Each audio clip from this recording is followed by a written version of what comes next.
Best parliamentarian of the year as member of Rajya Sabha, इस सम्मान से हम सम्मानित करना चाहते हैं श्री गुलाम नबी आजाद जी को. Ghulam Nabi Azad ji is a leading Indian politician and leader of the opposition in the Rajya Sabha.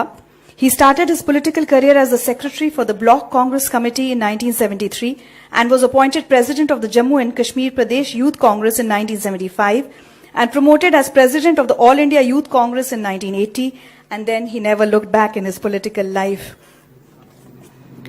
He became Chief Minister of Jammu and Kashmir on 2nd November 2005, and he became the Health Minister in the UPA, and after the fall of the government, he became the leader of the opposition in 2014. Sir, may we please have you on stage?